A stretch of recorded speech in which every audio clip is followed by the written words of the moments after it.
Hello and welcome to this virtual seminar hosted by the Coolidge Corner on the Alfred Hitchcock film Rear Window. My name is Andre Puka and I will be something like your host or moderator for the evening. So welcome and thanks again for joining me.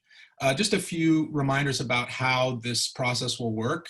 So after you watch this video introduction, you'll have to watch Rear Window on your own, but it's available on iTunes and Amazon to rent, so it shouldn't be too difficult. And then on Thursday, April 2nd, you'll be invited at 8 p.m. to join me via video conference to ask questions and talk about the movie together. So I hope you'll join me for that as well. At this point, I'd like to switch over to a PowerPoint slide that will provide a bunch of nice behind the scenes photos and quotes and all sorts of other relevant information to help sort of guide you through the viewing experience. So just forgive me for a second while I do that.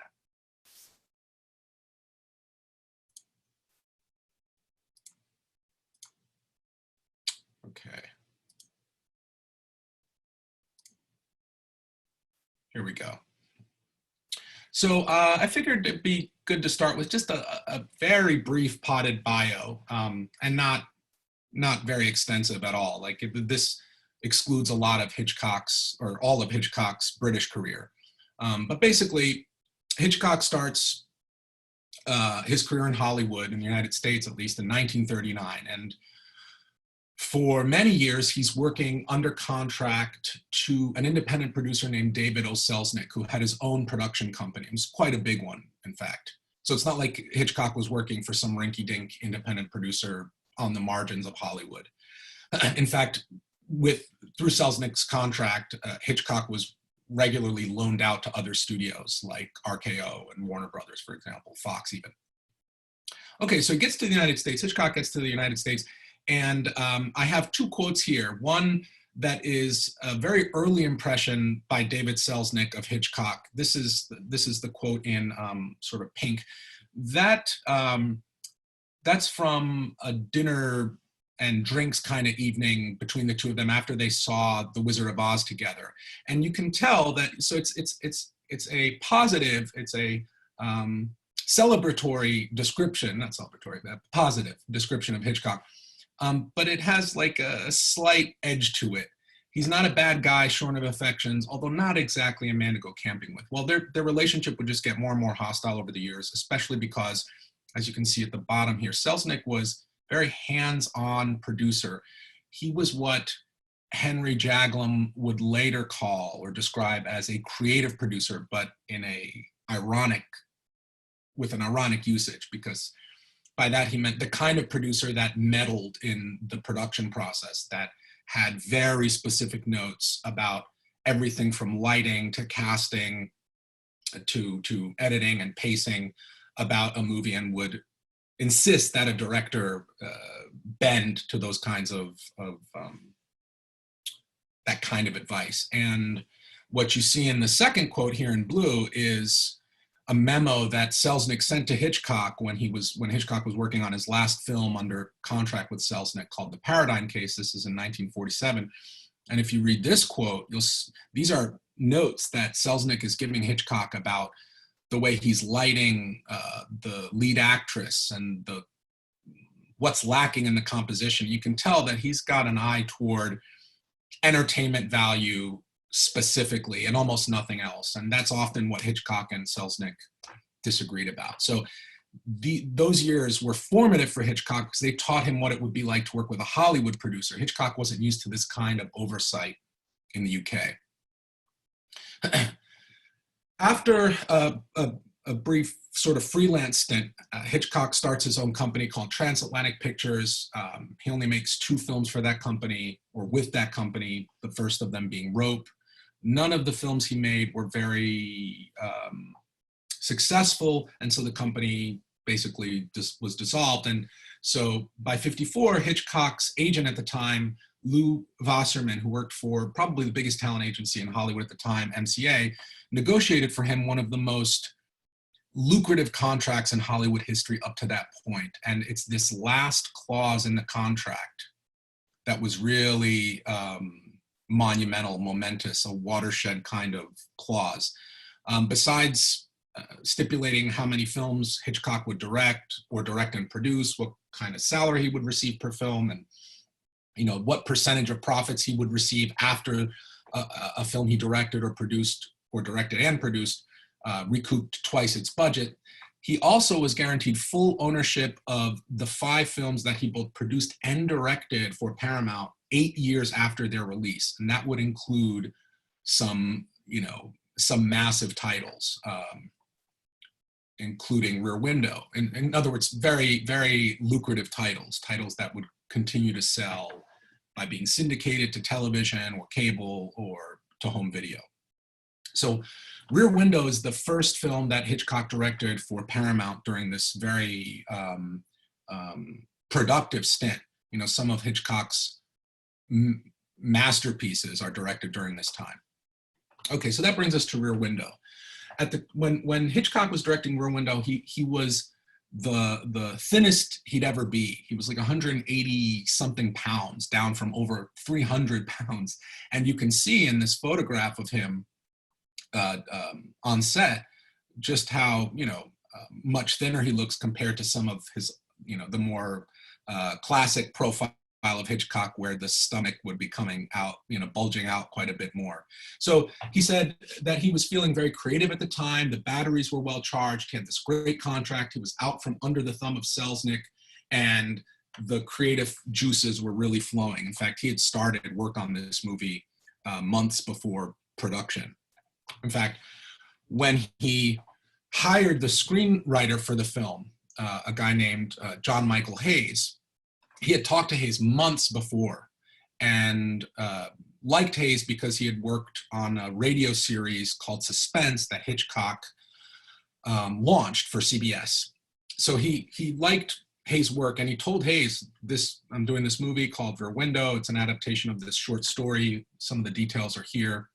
I love the fact that it came from a magazine called Dime Detective Magazine, and the story was called It Had to Be Murder. I mean, Hitchcock was known for adapting lots of potboiler type of suspense stories and novels, and then turning them into something quite interesting and different.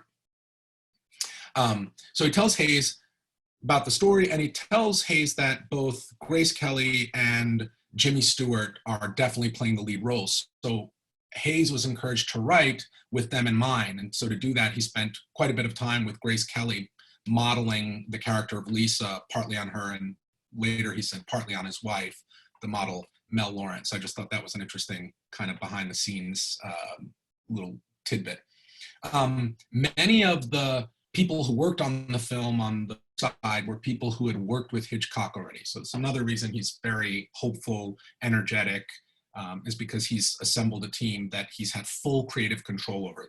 Forgot to mention that the contract with Paramount was unique in that it gave him almost complete creative license over at least the first few films he made for them. And so that was the case with Rear Window, whereas Selznick was constantly interfering in everything from the pre-production to the post-production of the movies that Hitchcock was directing specifically for him, not necessarily when he was farmed out to Fox or RKO. Okay, so I invite you to look through some of these names, and I'll be coming back to Joseph McMillan Johnson and Hal Pereira, who were both set designers on the film, and they are primarily responsible for the tremendously complex and innovative set construction and design involved on Rear Window. In fact, here's a nice little summary of just how extraordinary the production design and the set design was. So first of all, it's really worth pointing out that Hitchcock was himself involved in scouting locations for the film. That might sound weird to those of you who've seen it because you know the movie's set entirely inside of Jimmy Stewart's apartment, but he's constantly looking out past the courtyard of his apartment to, you know, an entirely different apartment complex across from the courtyard. All of that was constructed, but based on an actual residence in Greenwich Village where the movie is set. So Donald Spoto, who is one of several longtime Hitchcock scholars, he's written many books on Hitchcock's films, found out that the location was based on an address in Greenwich Village, 125 Christopher Street. This is, I don't know where this is exactly, but according to Spoto, this is what 9th Street is called west of 6th Avenue in the West Village of Manhattan. It's called Christopher Street. And so Hitchcock was often involved in location scouting. It was one of his favorite things to do. It's one of the things that he started doing way before he became a director. And this is back in the UK, back in England. In fact, on the movie, for the movie, not Spellbound, why can't I remember? Shadow of a Doubt. For the movie Shadow of a Doubt, Hitchcock was involved in all of the location scouting. So he had many photographers go out into Greenwich Village and scout locations, he himself included. And so based on this address at 125 Christopher Street, the courtyard and the apartment complex was constructed, a replica was constructed, which you can see here. And that included things like the courtyard, the multi-leveled apartments, 31 of which were, or excuse me, 12 of which were furnished, 31 in total. These were built to scale apartments, some of them, because, actors would be acting in them as Jimmy Stewart's looking at them. Their costumes would be color coded to help them stand out, which is why, for example, Mrs. Lonely Hearts is wearing a green dress to help her stand out from some of the other, people in the apartments. The soundstage floor was removed so that the courtyard level could be built down into the basement. There was special lighting controls to switch from daylight to nighttime lighting, both sort of pre-programmed in. And the actors that were in the apartments across from Jimmy Stewart's apartment had little microphones in their ears, and Hitchcock was communicating all sorts of screen direction and, telling them where to hit specific marks. So it was a complicated production, even though it was all on one set, because there was a good amount of, impromptu filming going on in the middle of certain scenes. So all this is to say that the set, although it was very self-contained, was the largest that had been built on Paramount up to that time, on Paramount's lots up to that time. Okay, Hitchcock had a budget of around $1 million for this film, for Rear Window. And at the time, for the mid-50s, that was neither a blowout blockbuster kind of budget, and also wasn't the kind of budget that would be assigned to a B movie or a Hollywood quickie, something with no-name actors, something with very low production values. It was sort of like a little bit over the average cost of a studio film at the time, but definitely, more than enough money to make a polished studio film. Hitchcock had worked with Jimmy Stewart and loved working with him. One reason was because Jimmy Stewart was so different from actors like Cary Grant, who was kind of fussy and a little bit spoiled on set. Jimmy Stewart was the kind of guy who came on the set the way, a factory worker would clock in at the beginning of his day with a, tin lunchbox in hand, punch card ready to go. They're not a minute after 9, always on time, that sort of thing, kind of like a workhorse. And he and Hitchcock had a very cordial relationship, but was always professional at the same time. And what you have in this quote on the left here from Stewart is him talking about a number of different things that are consistent with reports of Hitchcock's working method on set with lots of other actors, and it's a mixed bag here. So Hitchcock famously said of the actor Robert Redgrave that actors are cattle, and that spread far and wide throughout Hollywood before Hitchcock had even gotten there. And so you see at one point Jimmy Stewart commenting on that fact. He never I never heard Hitchcock discuss a scene with an actor. He never did with me. I heard him say that he hired actors, you know, the cattle as he referred to them, because they were supposed to know what they were doing. When he said action, he expected them to do what he hired them to do. That's a pretty good summary of Hitchcock's working relationship with most actors and actresses. He was not as communicative as they wanted him to be in most cases. That's what Robert Redgrave found as the most annoying part of his working relationship with Hitchcock. But he could be super concise and direct at the same time. So he might not give you lots of direction, but he would definitely make it clear what he expected. And so that's what the last part of this quote brings out. And I'm sorry I'm not reading them out. I'm just figuring you can pause as you watch the seminar to take in the quotes or the pictures, and then I can talk around them so you get a little more bang for your buck. Now, Grace Kelly, her working relationship with Hitchcock was different. She was probably one of his favorite actresses to work with. And part of that is because, as not only Hitchcock has said, but Jimmy Stewart and basically everyone who worked on the film, she was just she had a magnetic personality. She was incredibly nice and generous and gracious. And so she got away with a little bit more than some actresses might with Hitchcock. And so there's this great story that she tells about Hitchcock wanting her to wear basically, you know, to basically stuff her bra with what at the time I guess were called falsies, which is a hilarious term for that. And she didn't want to, so she had wardrobe adjust her dresses to sort of make her breasts look a little bustier. And one day she came out of the dressing room and Hitchcock thought her bra was stuffed and said, "See, what a difference they make." And she wasn't wearing them, so she got away with that. And it's a kind of hilarious behind the scenes kind of story that I feel even Hitchcock would have laughed about or would be laughing about if he could hear it.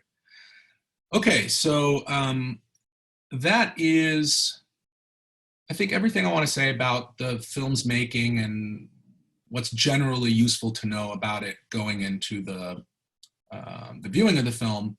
But before you do that, one last thing, which is the primer or prompt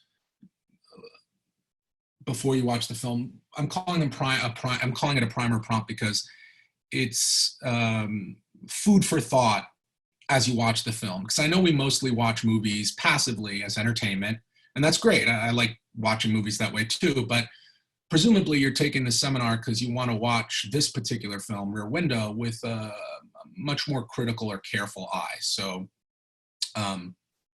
what I'd love to do is share with you 4 ways in which the film critic and scholar Donald Spoto in this book, The Art of Alfred Hitchcock, which I'd like to recommend because it has a short essay on every Hitchcock film with some minor exceptions. And they're all very digestible. This book is written, to me, it seems like it's written for a general audience. So here are, according to Spoto, 4 different approaches to thinking about and analyzing Rear Window. The film may profitably be studied from several angles. First, Jeff and we watch through his rear window the projections of his and our minds as the possibilities of a serious relationship develop with Lisa. In this regard, the entire first third of the film concerns that relationship, which is then explored with each male-female couple they and we see in the other apartment. So there's this constant compare-contrast going on between Lisa and Jeff and the other couples we see. And that could be a really interesting, mental exercise to engage in while you watch. Second, there's the sub-theme of the indictment of voyeurism and the suspicion that prying into others' lives, except when they're murderers, of course, corrupts the ideal of neighborly love. I want to come back to the concept of voyeurism in a little bit. Third, and this is Rear Window's most subtle theme, there is the issue of the moral responsibilities incumbent on a man devoted to picture taking. Photographers, first of all, by logical extension, though, filmmakers too. Jeff is in fact a surrogate for Hitch in this regard. Chair-bound, he takes up a camera with a telephoto lens and then field glasses through which he peers into the rectangular windows of his neighbors. Rear Window is on this level, nothing so much as a movie about movie making Hitchcock style. And fourth, there is a compassionate but distinctly anti-romantic treatment of erotic intimacy in Rear Window. So I want to talk about two of those in conjunction, voyeurism and the movie, and Rear Window being a movie about movie making Hitchcock style. In the, I guess, teaser to this seminar, I mentioned that I'd talk a little bit about self-reflexivity. Many scholars have pointed out, including Spotto, that Rear Window is a self-reflexive film. What does that mean? For a film to be self-reflexive, it means that something about it, some technical feature, maybe it's a character, maybe it's a specific line of dialogue, a scene, calls attention to the fact that it's a movie and that you're watching a movie. A broad way of describing this is the movie breaks the fourth wall somehow, and it doesn't have to be by a character staring directly into the camera and saying something directly to the audience. So in what ways might you think about this movie as self-reflexive? Well, first of all, so you don't think we're just reading into it, or this is just some inflated, analysis that film people or cinephiles or professors bring to the table. Notice that a lot of the language used in the film, a lot of the dialogue between Lisa and Jeff, Grace Kelly and Jimmy Stewart, is language that could be used to describe a performance, or it's language that can be used to describe the context of watching a performance, watching a play or watching a movie. So just keep your ears open for that kind of dialogue. Because you should be able to find at least a handful of examples peppered, sprinkled throughout the movie. These are pretty clearly little breadcrumbs that form a trail leading to the self-reflexivity or the self-reflexive features of the film. Okay, just a little bit more about that, and then you'll be on your way to watching the movie. Many film scholars have pointed out that the context of watching a movie is very similar to the context of spying on someone or peeping. That when we watch a movie, we are simulating a voyeuristic experience. And you can't learn about movies, you can't study movies in a college or academic context without coming across this idea over and over. So spent a lot of time thinking about it. And voyeurism is not enacted simply in the context of some creepy old guy looking out his window and staring at a naked woman across the street. I mean, we are voyeuristic when we can't take our eyes off of a young, beautiful couple kissing at the airport. Or when we can't take our eyes off of an accident at the side of the road that we're passing. Maybe voyeurism is not even the best word to use to describe the context of watching a movie. Maybe it's scopophilia, which people like Laura Mulvey and Christian Metz have pointed out. It's more the desire to see, the desire to stare, the pleasure of staring and seeing and ogling, which is what's being described here. And for whatever reason, it's pleasurable to look at a couple kissing. I think it's because we identify with the couple kissing, or we empathize with the people in the accident. In other words, there's some transference of identity between us and the people we're watching, whether it's a sexual context or not. And that, Christian Metz has pointed out, is a process of identification that happens constantly when we watch movies. And there are lots of reasons for this. But if you think about what it's like to watch a movie in a theater, it's dark, it's temperature controlled, your visual senses are much more enacted and therefore heightened. Same thing with your auditory senses. So you're not paying attention as much to the sensation of touching the seat or feeling the seat underneath your butt or whatever. And you're hopefully not distracted by anything, and you're totally fixed on the screen. So your blood pressure is going to drop a little bit, and you're going to lose a sense of proprioception, which is the sense of your body in space and time. It's the reason you can walk down the street and not trip, and you're never looking at your feet while you're doing it. You can walk with your head up, staring not at your feet, and you'll never fall. And So it's because you sense where your feet are at any given time, and your brain is constructing a mental map of where your feet are at any given time. So you don't need to be looking at your feet in order to know where they are. Well, if proprioception goes away, or at least diminishes, the idea is that we get closer to a disembodied mind or consciousness. And so it's very easy to transfer that consciousness or that sense of identity onto the characters on screen, especially if those characters are living out some kind of thrilling, exciting, adventurous, scary, romantic fantasy, any of these kinds of elements, or any of them mixed together. That's going to produce that's going to activate your desire to identify much more easily, right? We've got a movie with all of those elements in Rear Window. So one question to think about is this process of identification just a simple imaginative excess of the human mind? Or is it something a little more sinister or base?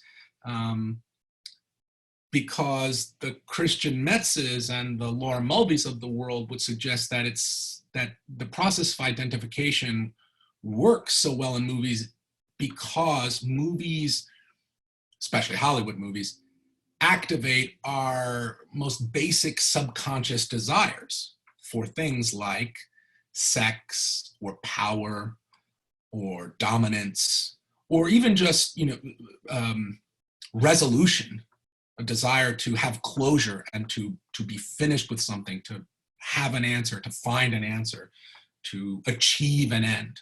Right? So you're invited to think about the film in all of these ways, but especially to ponder the ways in which the film is calling attention to the experience of watching a film and trying to analyze with some level of detail, it's not an essay film after all, but with some level of detail, what that process entails, what parts of it are surprising, what parts of it are not so surprising, and whether or not it is necessary. Because if it is, then movies are providing much more than just entertainment value. On that note, I thank you again for joining me, and I look forward to joining you to discuss the film. That's again on Thursday, April 2nd at 8 p.m. Enjoy, and I'll see you then.